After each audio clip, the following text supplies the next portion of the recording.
All right, Mrs. Robertson.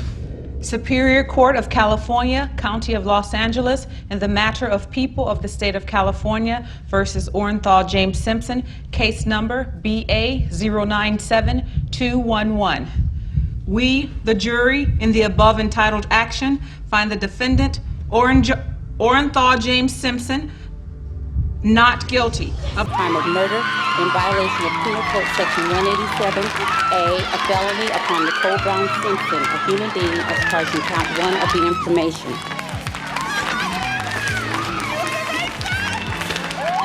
Superior Court of the State of California, County of Los Angeles. Find the killers! OJ is innocent! I think it's great. He deserves to go free. They had no evidence on him. So much evidence to deliberate for as short as they did and come. I mean, in my mind, he was guilty, and I really feel sorry for the families. I think I'm gonna cry. We begin tonight with a murder investigation.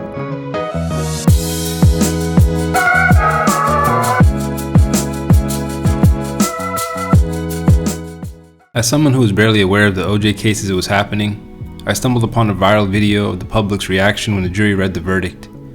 I never really understood the level of divisiveness of this case, my family having emigrated to America just before the trial had ended. But I forgot how just how polarizing that OJ case was. I'd seen enough references to it in pop culture to know it was a significant moment in American history. Kill 2 people, not get a drop of blood, chase a dog away, and still have time to catch this plane? That's super good. We don't know who did it, but we know it happened. But to see the looks of horror from the generally white audience and the look of triumph in the black audience, all the while garnering the attention of an impressive 150 million viewers, it absolutely lived up to its billing as a trial of the century. We've got to cut to OJ. I can't. It's the NBA Finals. You do realize how much these spots are going for. Put the game in the box. What? No! You have to think clearly. OJ is news, entertainment, and sport. The rift and racial divide amplified by the Rodney King beating and LA riots that occurred several years prior to the murder of Nicole Brown and Ronald Goodman was the backdrop to this case. The beating from which all involved law enforcement officials were acquitted from. I'll detail the journey of O.J. Simpson from celebrity to pariah and express some of my takeaways of this trial and its effect on our current divide as a nation, as well as its impact on the future of the country. So with that said, let's dive right in. The first time I met O.J. Simpson. O.J. Simpson was an American football star and nationally recognized personality. With 6 Pro Bowls, 5 All-Pro selections, and a Heisman Trophy under his belt, the charismatic athlete had the world at his fingertips. 1973, playing a 14-game season, Simpson sprinted for a staggering 2,003 yards. Fiasco. Why did the cops tolerate it? As they're not used to grilling a star. He's the juice. He rushed more than 2,000 yards in one season. I have no idea what that means. How could you, she said. How could you shake hands with that murderer? I said, Sharon, with all due respect, that murderer ran for over 11,000 yards.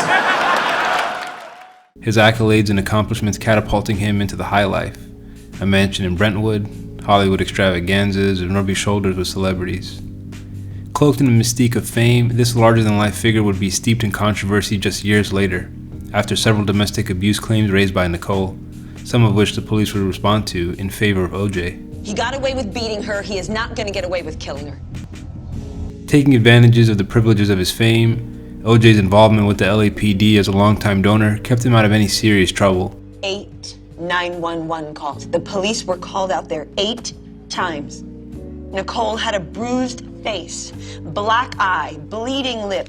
O.J. broke a windshield with a baseball bat. But these instances of violence were one too many for this couple, as their tumultuous marriage and hostile divorce proceedings led to the tragic murder of Nicole and Ronald. Ronald becoming a footnote during the trial, where Nicole and O.J.'s relationship took precedence due to the media sensationalism and co-opting of the narrative. Ron is dead! And it's like no one even cares! I turn on the TV and it's just O.J. and Nicole, O.J. and Nicole. It's like Ron is a footnote to his own murder! Simplifying the case to its most basic and attention-grabbing components. Black man, white woman would suffice as the headline for a nation in the clutches of a history that has lynched men for less than what OJ was brought to trial for. Legend has it, he was in front of a convenience store hanging out with his cousins, having a good time, and a white woman walked out of the store, and he thought she was pretty, and he said, "Bye, baby." At a time when even the rumor of whistling or looking their way would be enough to rile a mob of vigilantes just 40 years prior. Don't come close to me. Please take your phone off. Please don't come close to I'm me. taking pictures, calling the cops. Please call the cops. Please call the cops. I'm going to tell them there's an African-American man threatening my life. In this case, the evidence was irrefutable. Justice was surely to be paid. But the attention of the case was not from the surety of guilt, as of course there's nothing to sell in a case where we all know the outcome, even one as high as profile as this one. The real selling point was the apprehension in the verdict, that there was a possibility he could get off, however impossible it was to believe when he actually did. Who's nervous? Is anybody nervous here? And the fact that he did shook a majority of white Americans to their core, but no real examination about the basic tenets of their beliefs in their nation had occurred. It just fostered resentment. It's why any intelligent American should be wary of any form of progress or social change in this nation. If you sucker punch these set-in sensibilities and threaten any sort of consequence or accountability from the powers that be, rest assured that Uncle Sam will swing back with a vengeance. Who's out there on social media. In the wake of explosive allegations against film producer Harvey Weinstein, actor Alyssa... You can't make a lasting peace this way. You got all the bad guys scared, and that's good. But the minute they're not scared anymore, it will get worse than it was before. Fear does not make lasting peace. Ask black people. My choice! My body! My choice! Fury outside the Supreme Court. My choice! Is sexism dead? No. In fact, the opposite happened. I said it was going to get worse, and they said I was tone deaf. But 8 states, including your state, have passed the most stringent anti-abortion laws this nation has seen since Roe v. Wade. For example, the reaction to electing the first black president, who suffered vitriol even prior to his election as commander-in-chief. Insults ranging from Antichrist to closet Muslim, which the latter Obama tried to rebuff by his incessant bombing of Middle Eastern civilians. Simply put, these strikes have saved lives. A man can dream, can he? No disrespect in terms of change, I haven't seen any. Maybe he had good intentions but was stifled by the system and was sad to learn he actually couldn't bring any. That's what I get for thinking this world is fair. They let a brother steer the ship and never told him that the ship was sinking. But I got other to think about, like my bank account. Irrespective of his inhumane foreign policy, Obama carried himself as the face of a nation, his time in office not marred by any great controversy. Remember, he's the successor to Bush and Clinton. I'm going to say this again. I did not have sexual relations with that woman. I take the fact that he develops weapons of mass destruction very seriously. Why should I go to that cemetery? It's filled with losers. As much after that, because I don't like losers. But Frank, let me get to it. He hit me. He's not a war hero. Really? It's not that hard. I mean, at least you get to be white while you're doing it. And I can think of no indecency in his professionalism akin to his predecessors. On the other hand, we've heard Donald Trump called a traitor, Russian operative, and an orange man.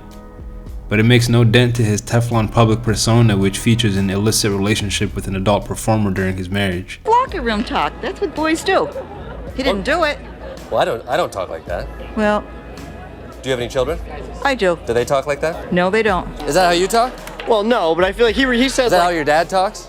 Well, no, but. Is that like your pastor talks? No, not necessarily. So who talks like that? Well, obviously Donald Trump. Blatant tax dodging and potential collusion with Russia. So much for America's Christian sensibilities and sense of shame. Hypocritically, he's praised by a generally conservative base for his behavior, a symbol of a bygone time that's upholding the America of old. And I couldn't agree more. His election was a clear reaction to Obama, to the self-perceived stifling of white voices in the political sphere, and the threat that they were losing their foothold in the country. Remember, that for the first time in the history of America, the life expectancy of white people is dropping because of heroin, because of suicide. All these white people out there that feel that anguish, that pain, that mad because they think nobody cares. And maybe they don't. Let me tell you something. I know how that feels. OJ was a symbol and marker of this shift in power, despite recent history in the time since showing us otherwise. We, the jury, find the defendant not guilty, so say we all, dated at Orlando, Orange County, Florida, on this 5th day of July, 2011, signed, who killed 4 people in a drunk driving accident. His defense team saying he was from a wealthy family, too spoiled to understand what he had done. Sorry, officer, I didn't know I couldn't do that. Ethan Couch, turning 19 just 2 days ago, appearing in court as an adult for the first time and learning his fate today. With Trayvon, and are able to say that that was the start of America looking inward, and in fits and starts, coming to terms with what has always been our originals. 15-year-old black kid in Florida.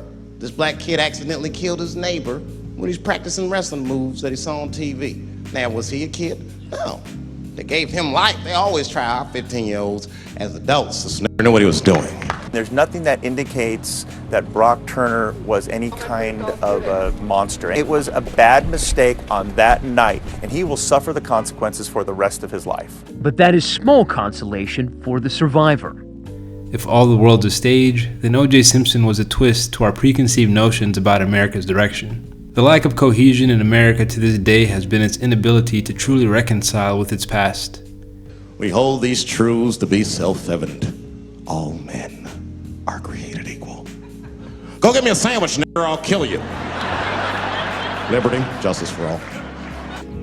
This 5,000-acre plantation was designed by President Thomas Jefferson, who owned more than 600 slaves.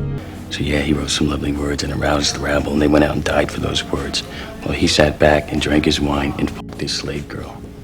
That Jefferson had children with Sally Hemings was denied by Jefferson's recognized family for almost 2 centuries, until DNA evidence proved the link in 1998. You are the father. When we're starting to see the seams of the fabric that is the United States start to unravel, where no amount of media distraction is able to blunt the anger of embittered citizens who are growing tired of their nation's hypocrisies. We've never seen anything like it. I haven't seen white people this mad since the OJ verdict. There's a split screen with white people on both sides. When Democrats and Republicans on either side of the aisle are mobilizing due to these ever-growing and enigmatic culture wars, whether it's an armed assault on the Capitol or protests and destruction to the level of shutting down entire cities, or requiring National Guard involvement. To these Americans, I extend to them the same invitation as Chappelle. Gotta find a way to forgive each other. You gotta find a way to find joy in your existence in spite of that feeling. And if you can't do that, come get these nigga lessons. When presidential offerings provide no hope, when there's gross inequity in the justice system, and economic growth and opportunities of achieving the elusive American dream are rapidly diminishing, maybe there's a lesson to be learned from those who have undergone life as second-class citizens, which can help to navigate this new landscape. So I'm staying out of it. I'm just gonna take a knee like Kaepernick and let the whites figure this out amongst themselves. Because for us, you know what I mean? We've been here before. We've been here before. They're like newborn babies. Just woke up. Everything white people are mad about, we've been on that. Man, I can't feed my family. White people are like, we've been on that. Man, we can't trust the government. We've been on that. Man, we should dismantle the FBI. Word to Martin Luther King, bro. We've been on that. And for white Americans who are growing disillusioned to the empty promises of the elite, it's not as though all hope is lost. Rather, this vitriol and anger against each other will be the thing that undoes us. Now, more than ever, we need to look at each other for setting right the shortcomings of this nation. And the place to start is to really grapple with the history of this country so that meaningful steps forward can be made. You motherfuckers need truth and reconciliation with one another. Because the end of apartheid should have been a fucking bloodbath by any metric in human history, and it wasn't. And the only reason it wasn't is because Desmond Tutu and Mandela and all these guys figured out that if a system is corrupt, then the people who adhere to the system and are incentivized by that system are not criminals. They are victims. And that the system itself must be tried. But because the how systems work is so compartmentalized as far as information, the only way we can figure out what the system is if everybody says what they did. With increased interest in controlling historical narratives, focusing on immaterial opposition such as Antifa or Proud Boys to distract us from the growing gap in class and power, we've become no more than serfs battling each other for whatever Lord Paramount will swear fealty to in our continued servitude. A lot of you don't understand why Trump was so popular, but I get it, because I hear it every day. He's very loved. And the reason he's loved is because people in Ohio have never seen somebody like him. He's what I call an honest liar. Laws to avoid paying personal federal income taxes for Of course I do. Of course I do. And so do all of her donors, or most of her donors. I know many of her donors. Her donors took massive tax write-off. I've never seen a white male billionaire screaming at the top of his lungs, "This whole system is rigged," he said. Because the people that give her all this money, they want it. Herman Cain's black ass had been dead for 2 weeks. Where was his secret serum? That's your leader. Think about that. For 4 years, that's your leader. What kind of man does that? What kind of man makes sure he's okay while his friends fight for their lives and die? A white man. And I don't mean to put this on the whites, but I've been black a long time. I've noticed a pattern. A nation founded in hypocrisy must reconcile with itself if it truly plans to get past itself. The OJ case was a perfect opportunity for just this type of reconciliation and self-reflection, to really understand why black Americans would cheer for the pardon of a potential murderer, while white Americans were left flabbergasted at the perceived lack of decorum. We saw ourselves like you see yourself. Instead, we got 5 minutes of Bill Clinton acknowledging police brutality 3 years post-Rodney King, and the birth of reality television to diminish our focus on the issues at hand. When I think about being a black dude, a lot of people think about being black as a race, but as a comedian, I understand it's a point of reference. What a wonderful point of reference. The whole world makes sense with our glasses on, yet nobody really wants to try these shits on. We let this divide fester for another 30 years, where we can now see its effect on the makeup of our social contract. This case is such an interesting and important part of American history. From its effect, we can see it's one that represents the soul of a country on trial.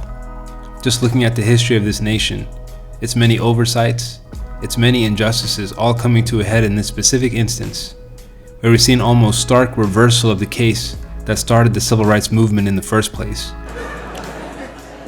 You know, I'm gonna give you a history lesson, because I'm sure this wasn't on your entry exam. But every naturalized American has heard something about what I'm about to tell you. Picture it's the early 50s in the United States. This 14-year-old boy goes down from Chicago to Mississippi to meet his extended family for the first time. He'd never been to Mississippi. And before he went, his mother said to him, very pointedly, she said, "If a white man looks you in your eyes in Mississippi, look away." With Emmett Till's death, almost exactly 40 years prior to that of the OJ verdict, barely a generation between the two. 4 days later, a group of adult white men burst into this family's home and snatched a 14-year-old boy out of bed in front of his family that was powerless to stop them, and he was never seen alive again. To deliberate for as short as they did and come back with a not guilty verdict, I think it shows the jury was pretty irresponsible. His name was Emmett Till. They found his body maybe a few days later. It was in a creek, tied to a wheel so it would sink, horribly beaten and bloated. Hideous. And lucky for everybody in America, his mother was a fucking gangster. It was a case that took the country by storm. No human being could see the image of Emmett's bloated body and not say, We can do better than this. If you can imagine, in the very midst of a mother's worst nightmare, this woman had the foresight to think about everybody. She said, leave my son's casket open. She said, the world needs to see what they did to my baby. Where an innocent little black boy was killed by a very sinister white lie. A child lynched on the basis of a fib when he did no harm. And some several decades later, another black boy would rise up the ranks of the social classes himself to become an elite through entertainment and win the hand of a woman that would have gotten him killed just 3 decades prior. Except in this case, there was harm. There was violence. 2 sides of a coin. One that ignited a journey to justice, the other igniting a resentment for the system that could be said to have brought us where we are today. There are no civil rights from the OJ trial. Rather, civility has all but gone out the window. Maybe Dave Chappelle is right.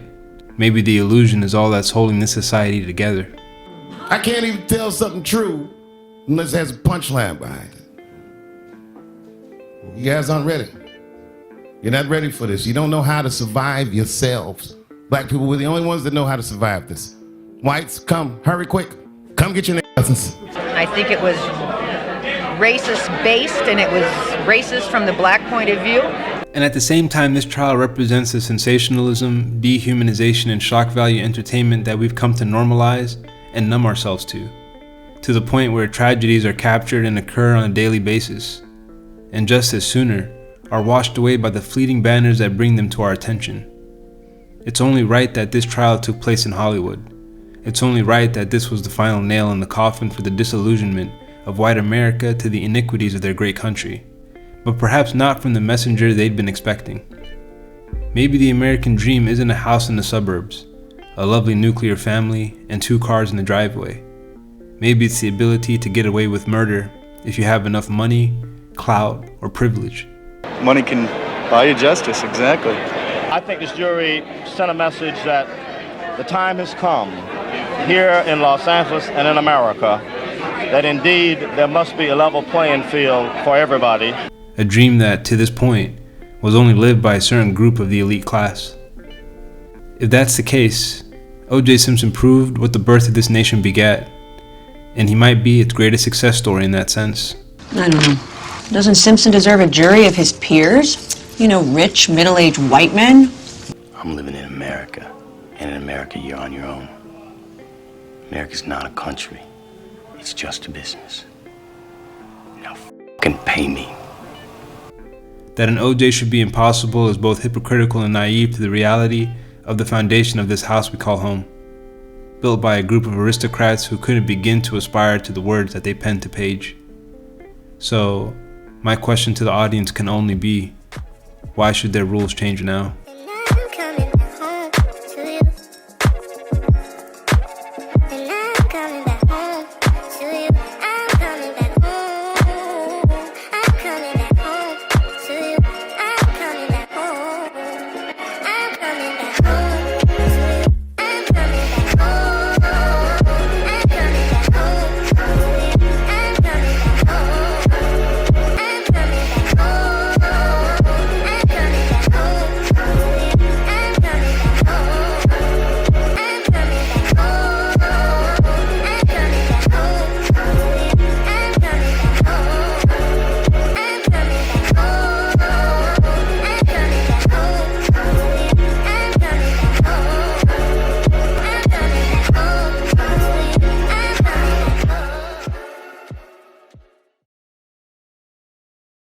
I want to thank you all who stay tuned in. I hope you can give me a like, subscribe, and comment if you appreciated anything about this video.